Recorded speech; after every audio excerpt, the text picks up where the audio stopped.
Buongiorno, buongiorno, bentrovati dopo la pausa ferragostana, bentrovati ai nostri temerari che ci seguono in diretta e anche a chi ci vedrà poi con calma in streaming.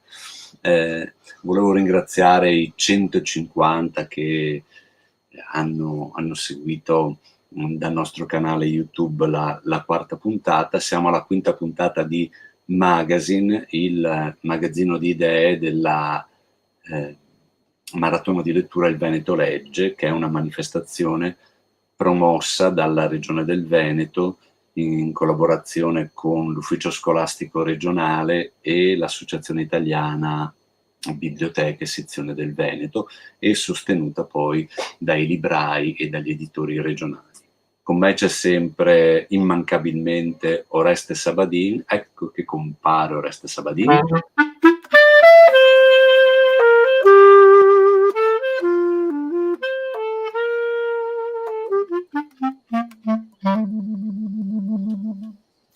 Buongiorno a tutti, buongiorno Livio. Oreste Sabadin, che è il responsabile dell'aspetto sonoro della nostra trasmissione, quindi le sigle, tutte le musiche sono a cura di Oreste Sabadin. Stamattina abbiamo un programma di incontri piuttosto ricco, e quindi ci prepariamo al primo incontro. Certo, prima di annunciare il primo incontro, volevo ricordare che nel sito della Maratona di Lettura www.ilvenetolegge.it è possibile inserire tutti gli eventi che riguardano sia il riscaldamento, cioè tutte le attività di preparazione, sia quelle per il giorno della maratona. Allora, il primo incontro vede Livio Vianello che parlerà con un autore per ragazzi che sta avendo molto successo, che ha pubblicato anche di recente un libro, un doppio libro, ma sentiamo cosa ci racconta Davide Morosinotto assieme a Livio Vianello. Buon ascolto.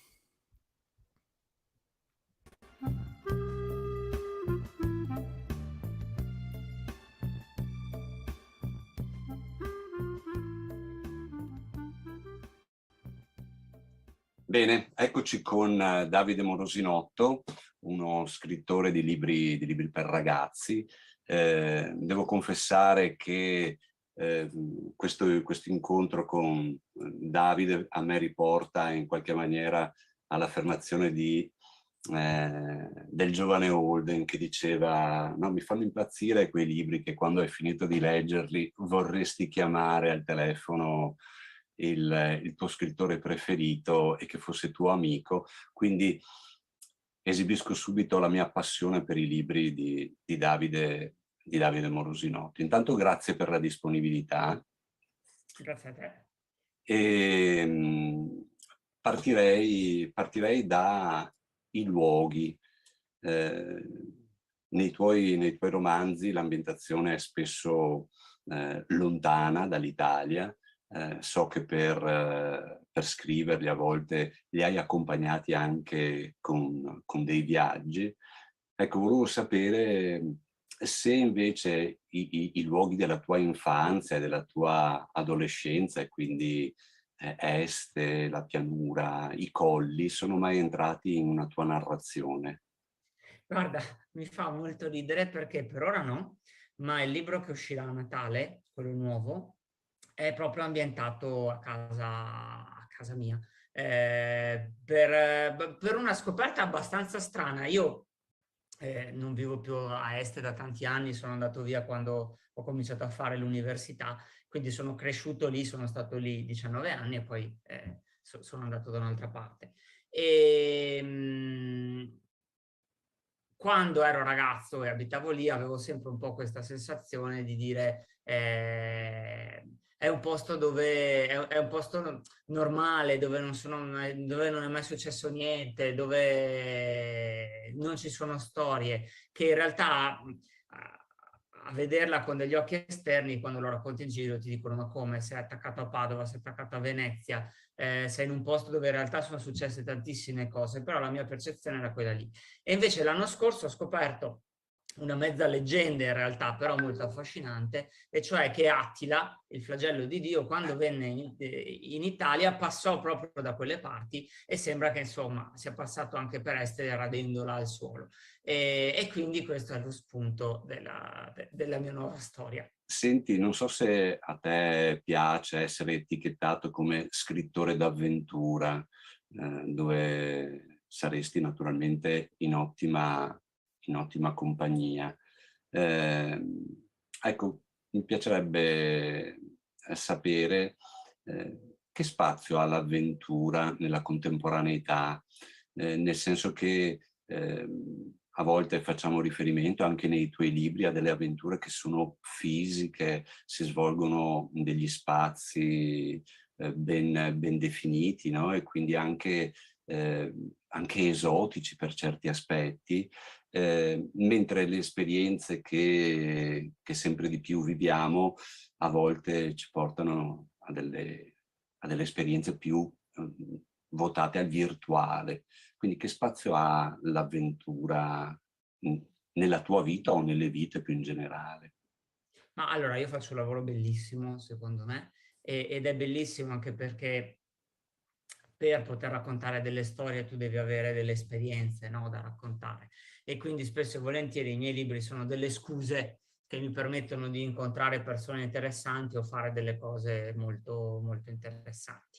E quest'estate, per dirne una, ho conosciuto un velista che vive in barca a vela ai Caraibi e passa la sua vita girando da un porto all'altro, e mi raccontava di queste persone che vivono insieme a lui, dei suoi amici, gente che fa il giro del mondo 4 volte senza fermarsi mai. Quindi in realtà l'avventura c'è anche oggi se si vuole, e a volte è anche molto vicina e non occorre avere una barca a vela per girare il mondo. Io sono un motociclista e quindi ho fatto abbastanza, insomma, viaggi in moto, però se ti devo dire il viaggio in moto più bello della mia vita è stato fatto con uno scooter minuscolo, io e un mio amico, da Padova a Roma. È un viaggio ridicolo, no? Piccolo, ha richiesto solo qualche giorno, però eravamo giovani, avevamo un mezzo totalmente disadatto ed è stato pazzesco, è stata una delle avventure più belle. Il tuo ultimo libro, Temporali, credo sia l'ultimo uscito, Temporali, uscito per Cammello Zampa, è uscito nella doppia versione. Io ho letto la versione in treccio perché mi dava sì, perché mi dava più piacere saltabeccare nel tempo. A che immaginario hai fatto riferimento? Un immaginario più cinematografico o un immaginario da videogioco? Almeno io mi sono fatto questa idea che potevano essere due punti di partenza. Allora, io sono un grande lettore di fantascienza.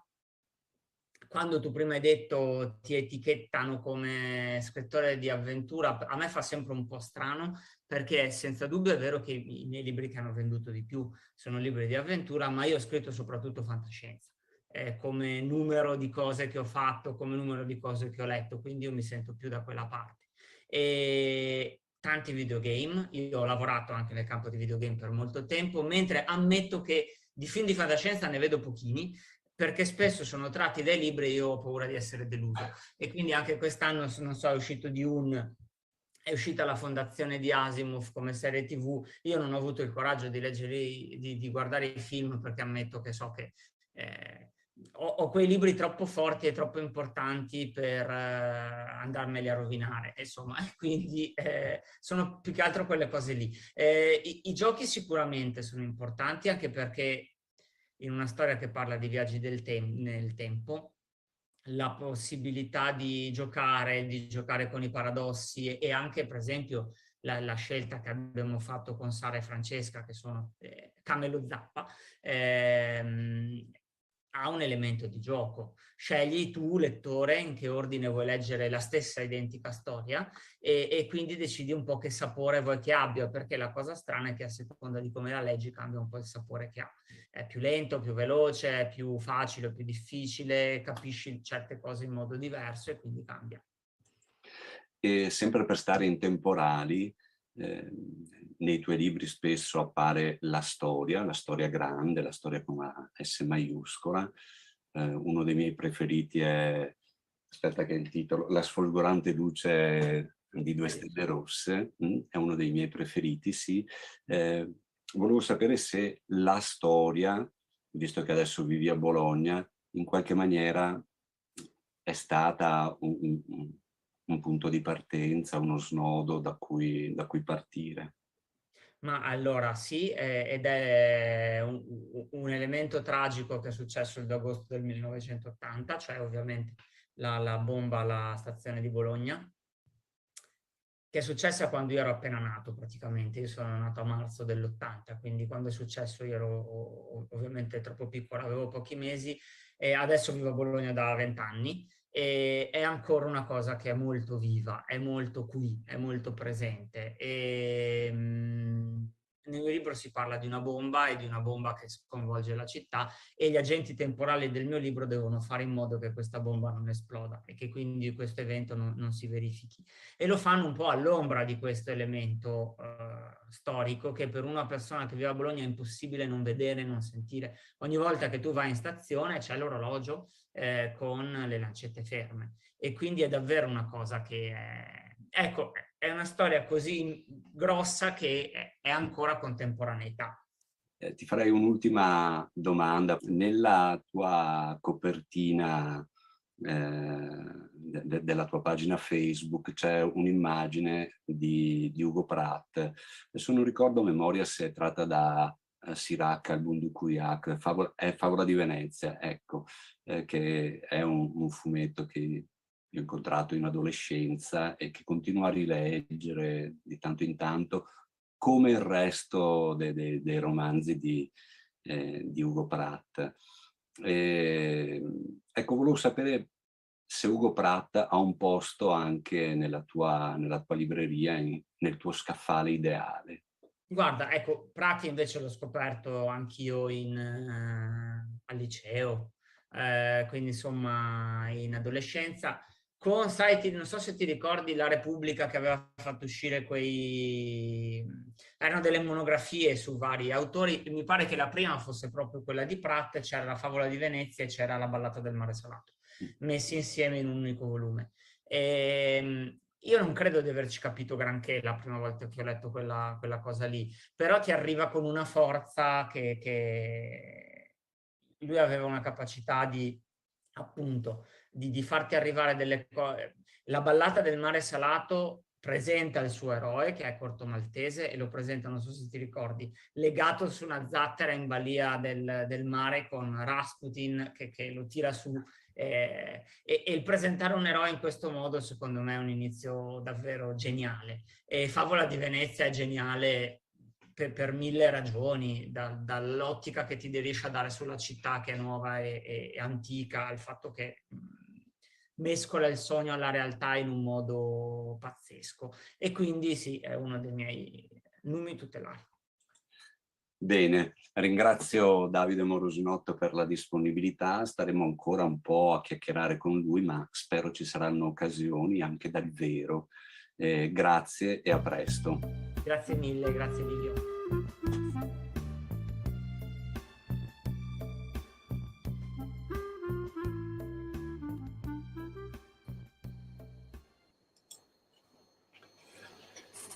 Ecco, è sempre un piacere, spesso un piacere entrare nell'officina, no? Nel magazzino di idee, per stare nel nome della nostra trasmissione, nel magazzino di idee di uno scrittore.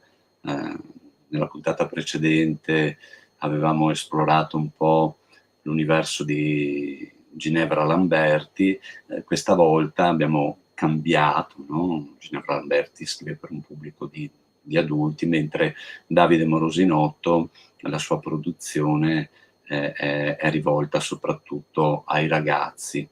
Cambiamo pagina e dall'officina di uno scrittore andiamo nel giardino di una biblioteca, e quindi andiamo a Valdagno, alla biblioteca Villa Valle, che a me piace molto il nome perché ricorda un po' alla lontana Villa Colle di Pippi Calzelunghe, dove abbiamo sentito Marta Penzo.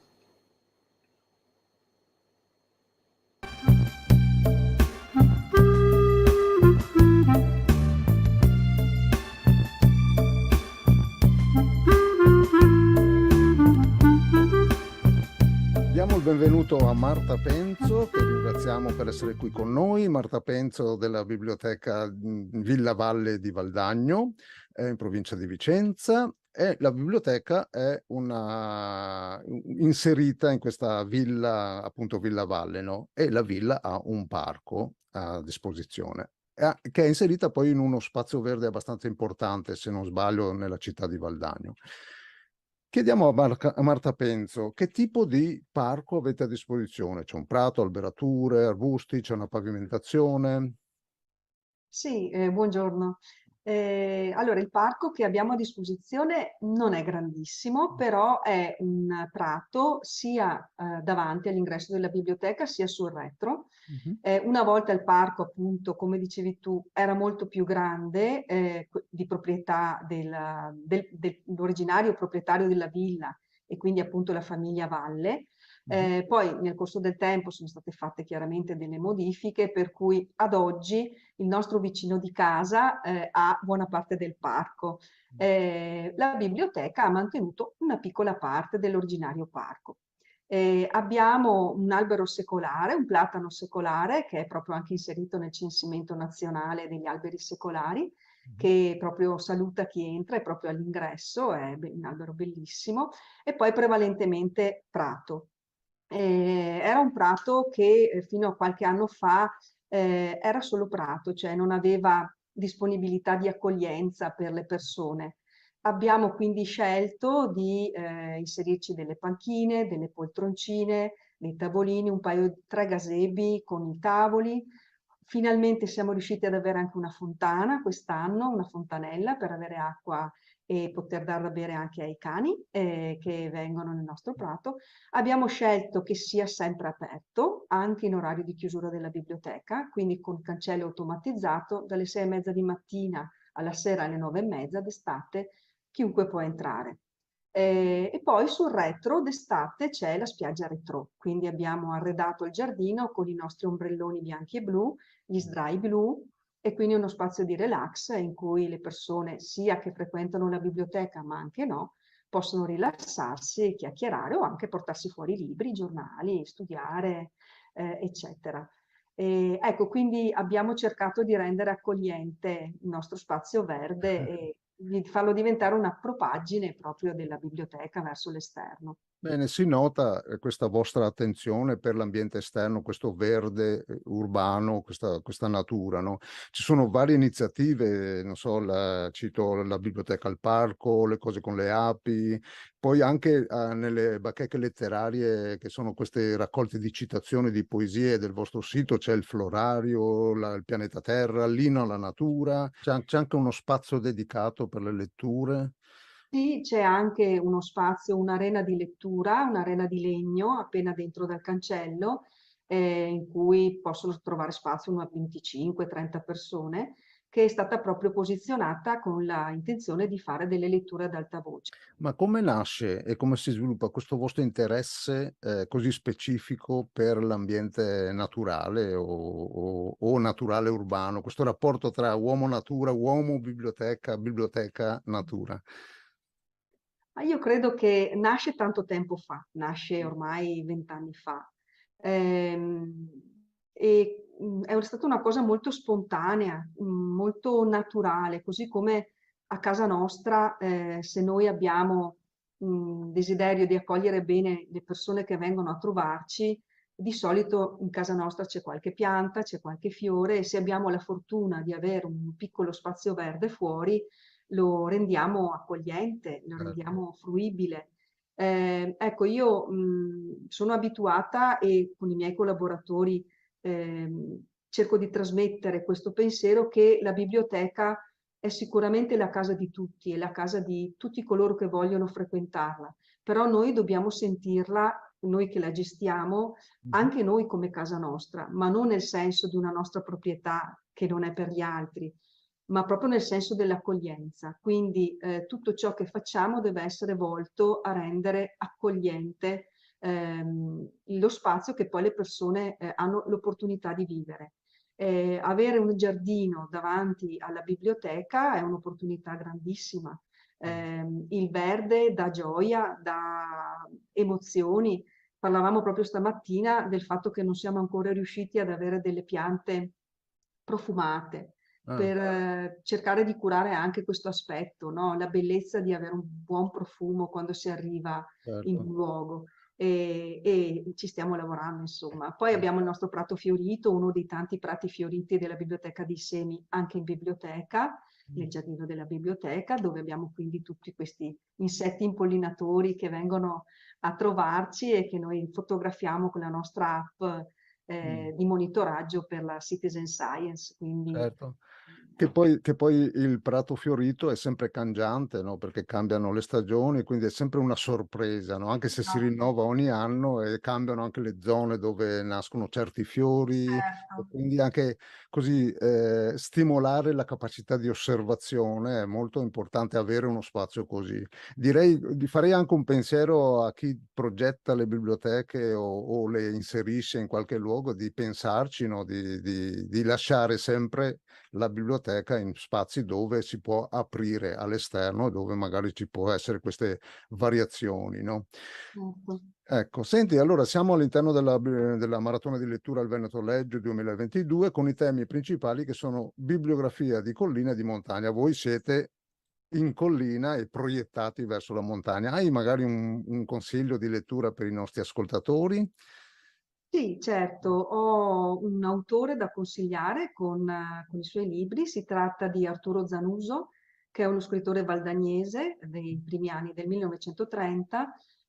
Lui è stato scalatore, è grande amante della montagna, uno dei fondatori del CAI di Valdagno e grande viaggiatore. Ha scritto parecchio di narrativa e di poesia e di questo è stato pubblicato il ciclo di Ersego, di Emilio Ersego, che è stato fortunatamente ripubblicato da CR Edizioni qualche anno fa. E sono 3 libri che si ambientano nelle nostre piccole Dolomiti. Il protagonista è appunto Emilio Ersego e si intitolano La strada delle piccole Dolomiti, L'osteria del Magazine e Il viale degli Olmi. E tutti questi 3 titoli hanno come sottotitolo Racconto di montanari e contrabbandieri. Sono veramente godibilissimi da leggere, sia per chi ama la montagna, ma anche per chi non la ama, perché sono proprio scritti bene. Poi nel nostro OPAC è possibile ritrovare tutte le opere di Arturo Zanuso, leggibili in PDF nella parte dei fondi storici. Benissimo, mi sembra proprio un consiglio centratissimo per questa occasione e anche di questo servizio che può dare la biblioteca con queste offerte online o del PDF. Quindi io ringrazio Marta Penzo di queste cose che ci ha raccontato, invito tutti anche a fare un giro a Valdagno e a visitare la biblioteca. Grazie Marta e alla prossima, buona continuazione. Grazie mille, a presto.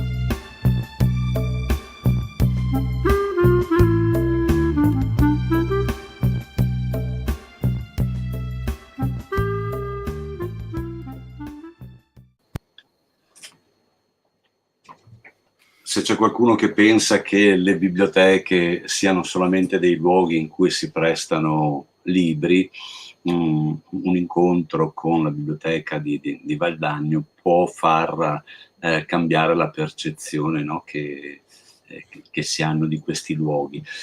Oreste, poi prenderei al volo questa suggestione del libro di uno dei 3 libri di Zanuso che si intitola Osteria Magazine, e quindi potremmo fare una trasmissione parallela anche noi, Osteria Magazine, dove il magazzino di idee della maratona di lettura si trasferisce in altri. Ma prima di andare nell'osteria, tutti i nostri ascoltatori e spettatori aspettano con impazienza il primo atto della Locandiera. Eccoci qua, come tutte le trasmissioni di Magazine, lo spazio dedicato alle locandine, questo panorama così veloce di quello che succede. Anzi, vi invito a segnalare eventuali vostre proposte alla mail ilvenetolegge@gmail.com, in maniera che possiamo anche prendere in considerazione l'idea di inserirla in queste locandine. Allora, partiamo con il primo segnalazione, Ville da leggere, un ciclo di incontri promosso dall'Associazione Editori Veneti e dall'Associazione Ville Venete.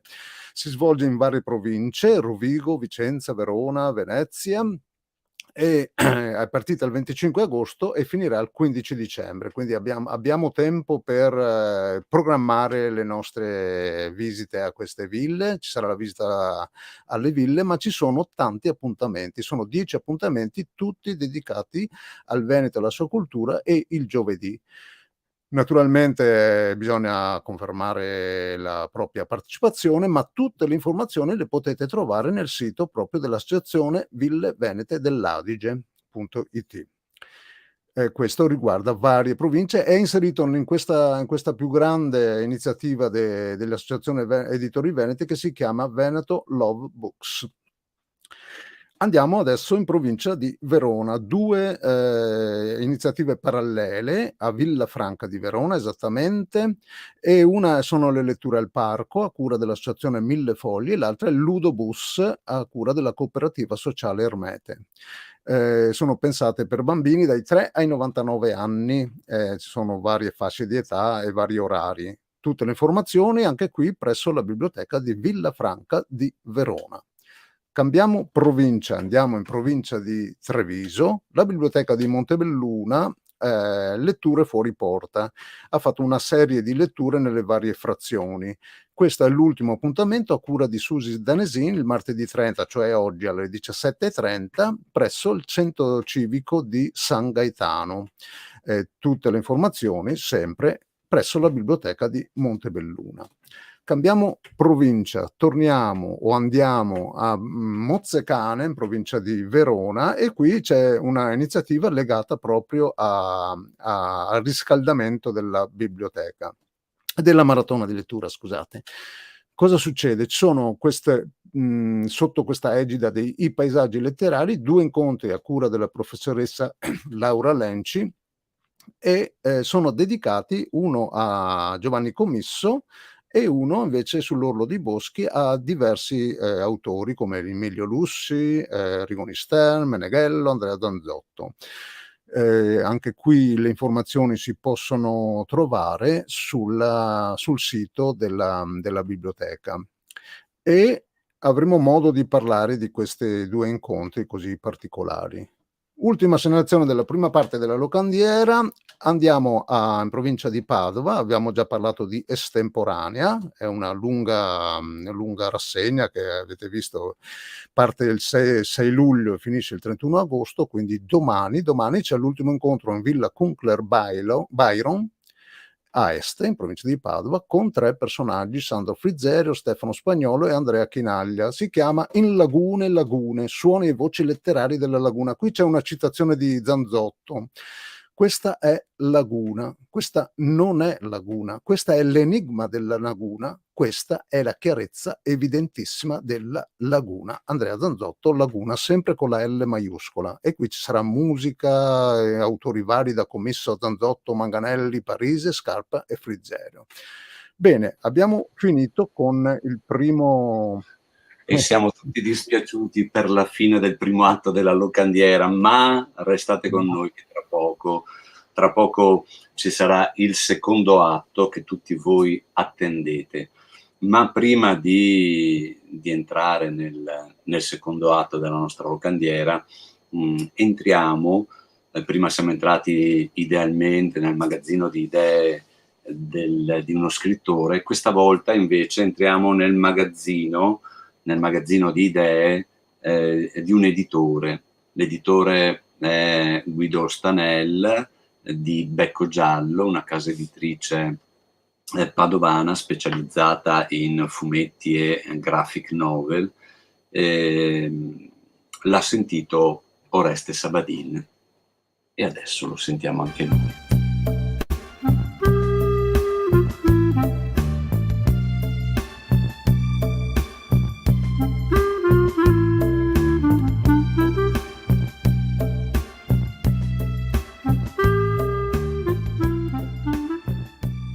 benvenuto al nostro ospite Guido Stanel della casa Becco Giallo di Padova.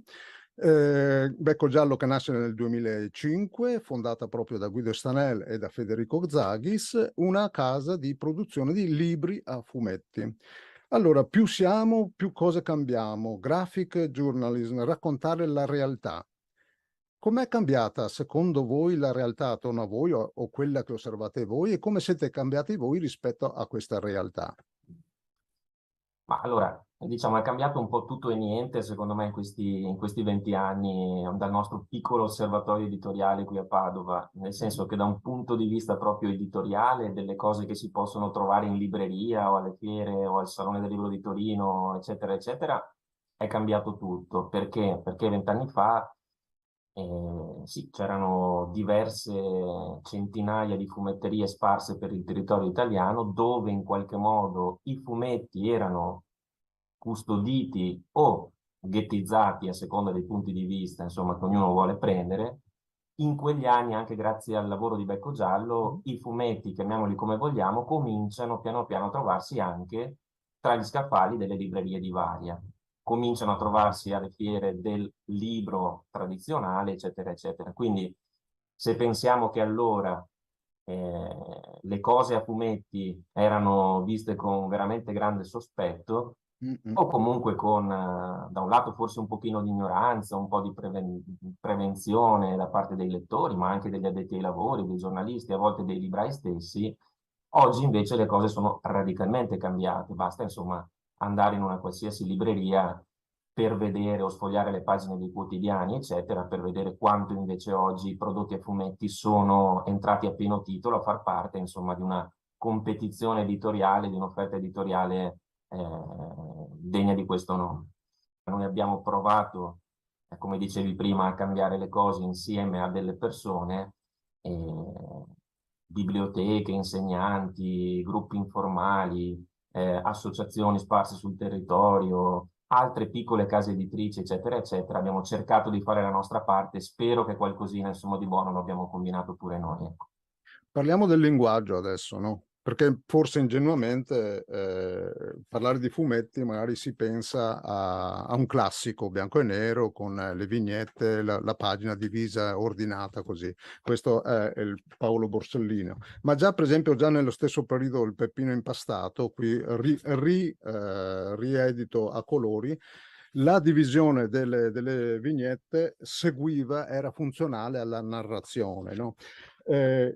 Come per esempio questo Etenesh, dove il colore fa parte della narrazione, non è scelto a caso, il colore è uno degli elementi, oltre al testo, il disegno e la divisione, per arrivare a destinazione Freetown, dove invece è la graphical computer che prende il sopravvento e scardina un po' quest'idea del fumetto come ingenuamente si può pensare, no? Oppure un Marco Polo dove avete, a parte la scelta della carta, alternato alla divisione della pagina a vignette, delle pagine intere dove sono delle mappe così molto liberamente interpretate da Marco, e anche questo si allontana dall'idea, no? Per tornare a una produzione più recente, abbiamo qua Nikola Tesla, dove il fumetto ritorna così a essere di tipo classico, no? Ma a parte il bianco e nero molto sfumato, così, è una storia forte ma con questa delicatezza, e dove il bianco proprio prende uno spazio molto importante nella narrazione, no? Ultimo, cito Luigi Meneghello, perché questo è anche i 100 anni di Meneghello, segnalato anche dalla maratona di lettura, il Veneto Legge. Luigi Meneghello, dove l'intervento di Lana Albertini è quasi pittorico e dove anche la divisione delle pagine diventa molto libera. Allora, come la vedete voi questa progressione e queste differenze e queste possibilità? Ma allora, è un discorso piuttosto complesso e secondo me è il discorso che in questi 20 anni ci accompagna quotidianamente per ogni singolo libro, fra quelli che hai citato, ma anche fra quelli che insomma stiamo facendo oggi, per dire, no? Cioè è un tema che si ripropone abbastanza vasta, no? Certo, però è il tema che si ripropone sempre con gli autori, con le autrici, più o meno giovani, più o meno esperti o esperte che siano, no? Perché? Perché è vero, ci sono centinaia di possibili differenze che puoi notare, alcune le hai notate saggiamente tu poc'anzi, diciamo, se vuoi partendo da un'impostazione, come dicevi tu, piuttosto classica della tavola, della gabbia, quindi del fumetto che poi il lettore o la lettrice si trova di fronte, oppure delle cose molto diverse, molto sperimentali, addirittura con le tecniche del computer, molto colorate, che magari vanno più verso l'infografica, eccetera, eccetera. Quindi apparentemente due cose molto diverse. In realtà, se ci pensiamo un secondo, ti posso garantire, dopo 20 anni di questo lavoro, che c'è qualcosa che accomuna tutto. Ed è secondo me la cosa fondamentale, e cioè che più o meno, se mi concedi un po' una semplificazione, si parte sempre da un foglio bianco, Certo. al di là della grammatura, al di là che poi questo foglio sia una tavoletta grafica, eccetera, eccetera, ma insomma si parte da una roba bianca che deve essere riempita utilizzando un linguaggio, e questo linguaggio, che è un linguaggio molto semplice, per semplice intendo in maniera nobile, è economico, se vuoi è democratico, ciascuno di noi con la mano destra, con la mano sinistra può provare a narrare per immagini ciò che sente, ciò che ha da dire, ciò che ha visto, ciò che vuole denunciare. Ecco, usciamo da questa cosa per cui o sei un grande talento, un grande pittore, un grande artista del disegno, allora puoi fare fumetti, altrimenti è meglio che ti dedichi ad altro. Non è per fortuna così.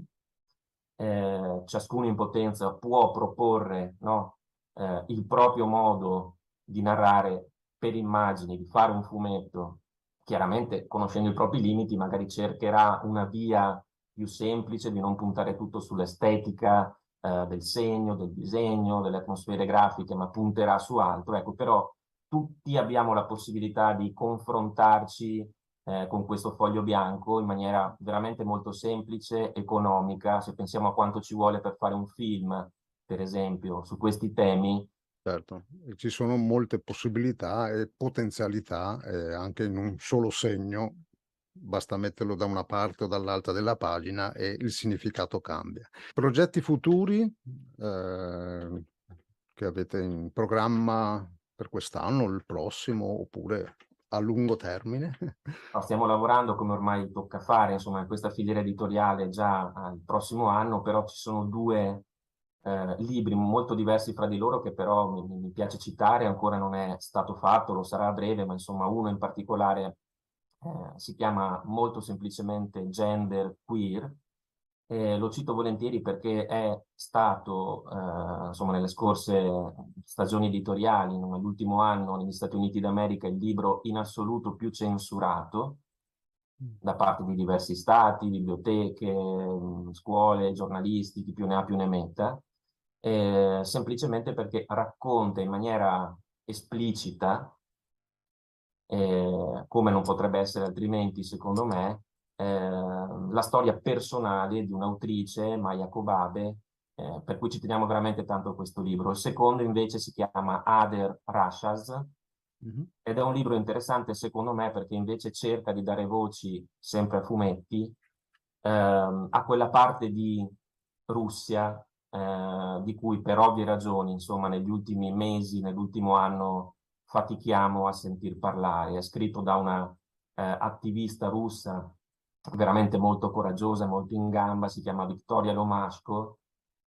Spero che riusciremo anche a portarla in Italia, non sarà semplicissimo per ovvie, di nuovo, ragioni, però è un libro che cerca di mostrare un'altra parte, un'altra faccia di quel mondo vasto, ampio, profondo, contadino, popolare, di una Russia che in questo momento è francamente molto molto difficile raccontare e conoscere, insomma. Bene, allora io chiuderei qui la nostra conversazione. Ringraziamo Guido Stanel di Becco Giallo per essere stati con noi, averci raccontato queste storie e ci fa piacere ritrovare ancora una volta l'attenzione per le cose importanti, anche piccole, ma che hanno così vale la pena di essere raccontate. Grazie Guido, buona ripresa di tutti i lavori e alla prossima occasione. Grazie a voi.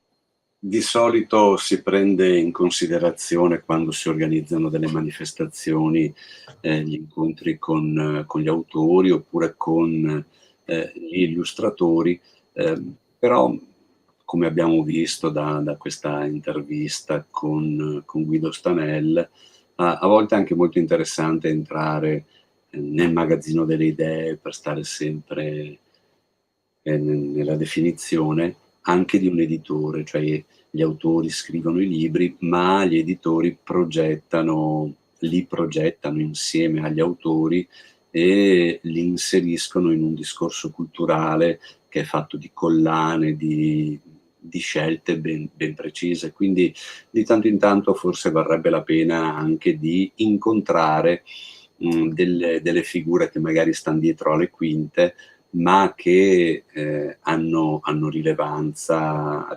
culturale. Se pensiamo adesso, noi andiamo sempre al passato, ma la grande stagione dell'editoria italiana, che aveva figure come Valentino Bompiani, Giulio Einaudi, Bollati, Calasso, insomma, sono tutte persone che hanno, per stare in un titolo invece di Calasso, l'impronta dell'editore è un'impronta molto ben presente. Ma so che voi aspettate il secondo atto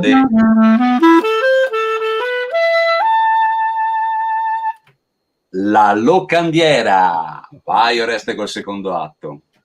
Eccoci qua. Allora, continuiamo la nostra panoramica e ritorniamo in provincia di Verona, un'altra manifestazione all'interno della maratona di lettura, una lettura di riscaldamento. E ancora una volta ci troviamo con delle passeggiate, sentieri letterari in collina, a cura della biblioteca di Bussolengo.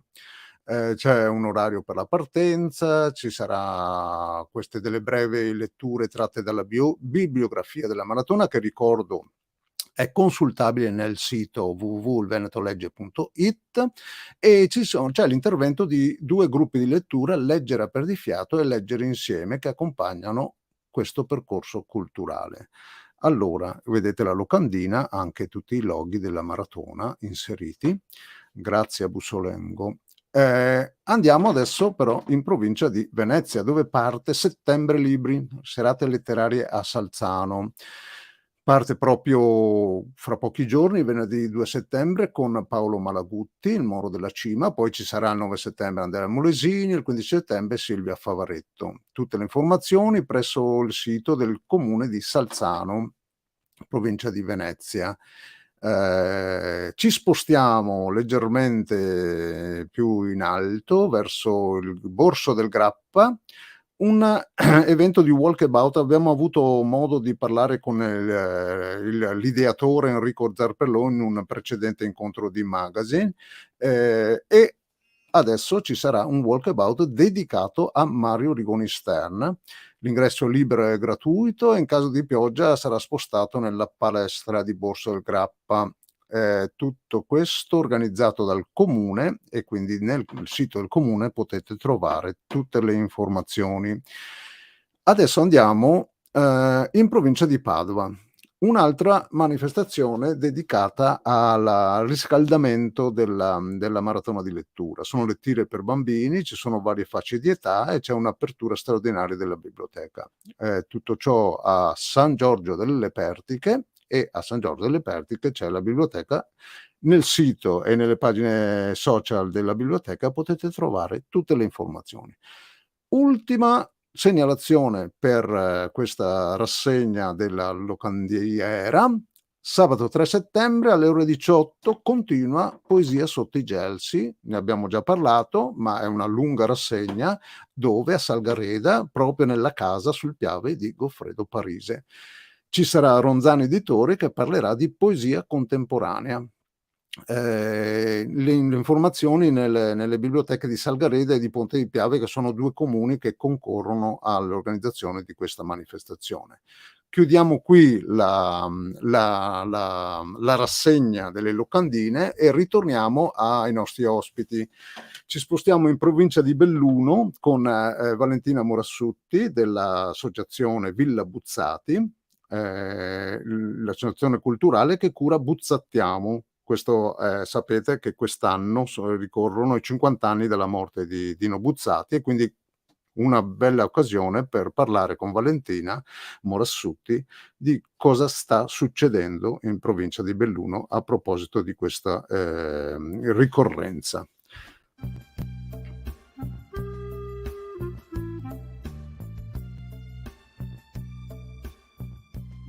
Eccoci con Valentina Morassutti dell'associazione Villa Buzzati, presidente o presidentessa. La sua rassegna, la vostra rassegna Buzzattiamo, è partita a fine maggio scorso e si concluderà adesso il primo fine settimana di settembre. Allora partiamo dal luogo, dalla location, e quindi Villa Buzzati. Sì, buongiorno a tutti, grazie dello spazio che mi avete voluto concedere e sono felice di potervi raccontare qualche cosa di questo posto. Allora, per noi appunto è certamente una location, però non è solo una location, questa è veramente la casa dove è nato Dino Buzzati, e quindi noi dal 2006 abbiamo fondato questa associazione culturale che ha proprio il nome intero della villa, Villa Buzzati San Pellegrino il Granaio, e dal 2006 proponiamo alla città di Belluno, però riteniamo a un po' tutta la provincia e anche la regione o a chi ci segue, abbiamo proposto tanti appuntamenti. La villa ovviamente si presta ad ospitare molte cose perché è stato il luogo principe di ispirazione della poetica di Buzzati. E il grande lavoro che noi anche facciamo durante tutto l'anno è quello di ospitare le scolaresche. Il nostro tentativo nel nostro piccolo è anche quello di invogliare i giovani, soprattutto gli studenti, alla conoscenza di Buzzati. Beh, i luoghi sono importanti, le case degli artisti, degli scrittori sono meta anche di piccoli pellegrinaggi in qualche modo, no? Perché ci si riconosce nella loro poetica. Quest'anno appunto anche la maratona di lettura del Veneto Regge ha come tema Buzzati. Per entrare nella vostra rassegna, che cosa ci siamo persi? Beh, insomma, diciamo che la rassegna infatti è iniziata a maggio e abbiamo avuto come padrino, è arrivato qui, in villa, e anche al Palazzo Fulcis è arrivato Lorenzo Viganò, che come sappiamo è il curatore dell'opera di Buzzati, che quest'anno ha voluto regalarci il primo appuntamento della nostra rassegna, che era il weekend dedicato alla Nera. Abbiamo fatto un convegno importante con i giornalisti e poi abbiamo avuto molti altri appuntamenti. Siamo proprio aperti a tutto il territorio veneto e quindi dando l'opportunità a molte persone di scoprire questa villa. Forse l'ospite di punta è stato Lorenzo Mattotti, che è arrivato da Parigi, ha presentato la famosa invasione degli orsi in Sicilia qui in villa, però soprattutto ci ha regalato una bellissima chiacchierata sulla nascita di questo cartone animato, di questa sua interpretazione, di questa grande opera di Buzzati, e lui è veramente un grande personaggio e speriamo di poterlo riavere qui a Belluno.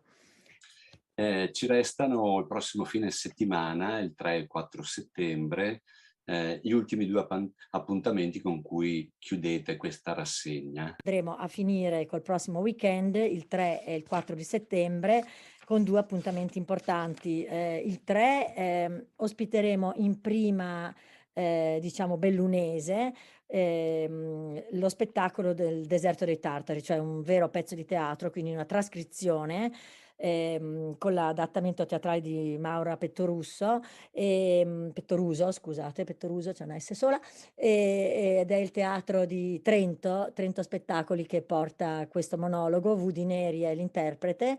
E poi invece domenica 4 settembre, in collaborazione con l'Associazione Culturale Internazionale Dino Buzzati di Feltre, con Marco Perale, insieme a Ca' Foscari ci saranno alcuni studiosi di Ca' Foscari e ci sarà questo autore francese, che però è di lingua madre polacca, il quale ha scritto un libro su Buzzati, che il mio francese è pessimo, quindi vi dirò la traduzione in italiano, che saranno le notti inquiete di Dino Buzzati, diciamo, e presenterà questo suo romanzo, perché in realtà è un romanzo, con Marco Perale, e lui sarà qui con noi, quindi proprio in più ci saranno questi studiosi di Ca' Foscari, immaginiamo che possano arrivare appunto Alessandro Scarsella e Marco Fazzini. Questi 2 eventi verranno ripresi sia sulla nostra pagina Facebook che su Instagram e poi anche nei vari siti del comune, eccetera. Quindi vi aspettiamo per gli ultimi 2 appuntamenti, sperando appunto di fare il successo che tutto sommato abbiamo avuto durante il primo periodo del festival. Allora, intanto ti ringrazio per tutte queste informazioni, diamo appuntamento al pubblico per il 3 e il 4 settembre per la fine di questa rassegna e diciamo Villa Buzzati è un luogo che si può visitare tutto l'anno e quindi nelle pagine social si possono trovare le modalità per venire a fare una visita alla vostra villa. Sì, Grazie. sì. Allora, per specificare direi che è aperta da aprile a ottobre, perché durante l'inverno chiaramente non possiamo offrire il meglio di noi, però sì, troverete tutto nelle pagine Facebook e anche come visitarla, anche per le scolaresche, per gli studenti e per i docenti, per cui mi potete contattare. Grazie a te, Perfetto. grazie dello spazio e buon autunno a tutti. Grazie, grazie. Grazie, arrivederci.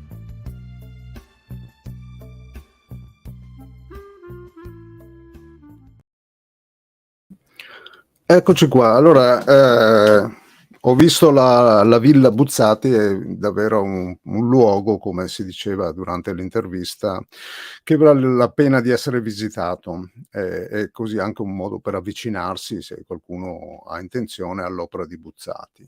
Allora, da Dino Buzzati a Luigi Meneghello.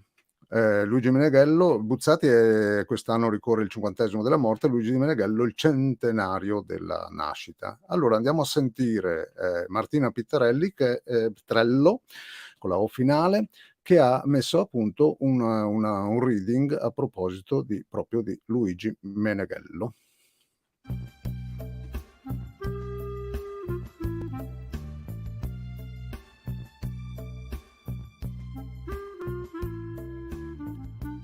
Eccoci con Martina Pittarello, un'attrice, una lettrice anche. Quest'anno ricorre il centenario della nascita di Luigi Meneghello e sappiamo che lei ha preparato un reading insieme a Vasco Mirandola. Ma prima di entrare nella proposta così, Martina è vicentina di adozione, volevo sapere per una vicentina di adozione, quantomeno, qual è il tuo rapporto con Luigi Meneghello, con uno scrittore così importante. Ciao Livio, grazie. Diciamo che io Meneghello l'ho visto per la prima volta ad un reading che ha fatto lui. Era molti anni fa, a Schio, in un festival letterario, e questo è stato veramente la prima volta che l'ho conosciuto, ma era già anziano. Sapevo dagli organizzatori che fino a 2 minuti prima non si sapeva se sarebbe salito sul palco o meno, poi è salito sul palco, doveva parlare 1 ora, ha parlato 2 ore con tutta la gente inchiodata che lo ascoltava, bellissimo, e aveva parlato, mi ricordo, di moto e di donne, e non mi ricordo se leggesse o se raccontasse. adesso a distanza di tempo, e questo la dice lunga anche sulla sua scrittura, una scrittura che è veramente adatta ad essere raccontata, ad essere condivisa, e lui si vedeva che si divertiva. Intanto la mia invidia per il fatto che tu abbia potuto vedere dal vivo uno scrittore che è sempre bello anche ascoltare le parole dal vivo. Ecco, tra i testi di Meneghello c'è qualcuno che preferisci? Ecco, qual è il tuo preferito tra i testi di Meneghello? Allora, diciamo, a frammenti, ho cominciato a leggere Meneghello leggendo Libera Nossa Amaro, ma in realtà quando in quest'anno, in quest'inverno, ho cominciato a leggere con più attenzione Meneghello, e pian pianino, diciamo, mi sono letta tutti i suoi libri. Io credo che il mio preferito siano I Piccoli Maestri. Poi credo che è veramente tutto tiene tra i libri di Meneghello, uno continua nell'altro e quasi un unico filo li tiene legati, ma per me I Piccoli Maestri, diciamo, è il libro che più mi ha commosso, forse anche un po' più semplice entrarci, un po' più narrativo, riconosco i luoghi. Ci vuoi dire qualcosa invece del reading che avete preparato con Vasco? Allora, con Vasco Mirandola lavoro da tanti anni, e lavoro anche da tanti anni con un musicista, Gabriele Grotto, che è di Malo, quindi meglio di lui non potevamo avere per dare suono a questi testi. Abbiamo lavorato, diciamo, in un progetto un po' ambizioso, devo ammettere. All'inizio ho detto: ma dove ci siamo imbarcati? Abbiamo pensato non di prendere un'opera, non di prendere solo le parti più famose, più divertenti di Meneghello, che comunque ci sono, qualsiasi libro possiamo aprirlo e divertirci a leggerlo ad alta voce, ma abbiamo scelto di provare a raccontare la sua vita attraverso le opere.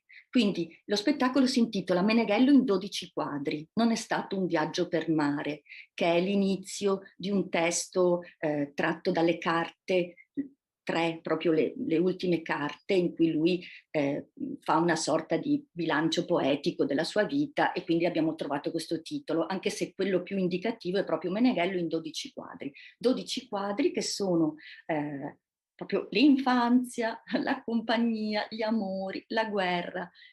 È come se lo semplificassimo in qualche modo, ma nello stesso tempo riuscissimo a raccontarlo come un unico romanzo, che è la sua vita. Lui e Katia ripercorressero la vita leggendo alcuni brani dai testi. Abbiamo creato questi 12 quadri che rendono questa lettura, diciamo, una lettura scenica, uno spettacolo, con il nostro Gabriele Grotto in scena, unico, che legge in perfetto dialetto vicentino.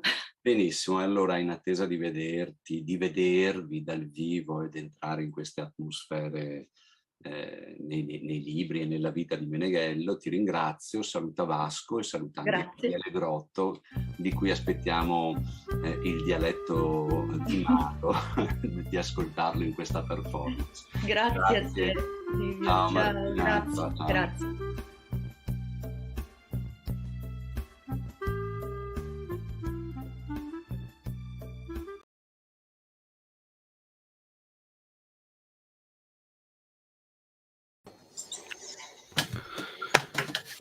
Ed eccoci arrivati alla fine anche di questa quinta puntata di Magazine. Volevamo segnalarvi che la prossima puntata, avendo mancato un martedì, appunto, concludendovi le ferie lunghe, la prossima puntata sarà tra una settimana, e quindi martedì prossimo, il 6 settembre, ci ritroveremo, per chi abbia voglia di vederci ed ascoltarci in diretta o in streaming, con sempre nuovi ospiti e nuove nuove manifestazioni, sempre con l'ottica di avvicinarci. La prossima settimana sarà settembre, quindi è il mese della maratona di lettura, il 25 il Veneto legge. Nel sito sono già registrati 256 eventi. Aspettiamo adesso, con la ripresa delle attività, che voi registriate le vostre manifestazioni di avvicinamento e quelle invece proprio dedicate il 30 di settembre. Oreste, come ci lasciamo? Sì, c'è qualche problema con la connessione, comunque ci lasciamo come le altre volte, collegandosi con il sito www.venetolegge.it e così possiamo vedere il filmato della maratona, e per chiudere questa anche il numero 5 con l'appuntamento al numero 6 di Magazine. Un saluto a tutti, grazie per averci seguito, grazie Livio Vianello e a presto. Magazine, come si dice nel magazzino delle idee. Ecco, arrivo con la condivisione dello schermo. Eccoci qua, il sito, e facciamo partire il filmato. Arrivederci.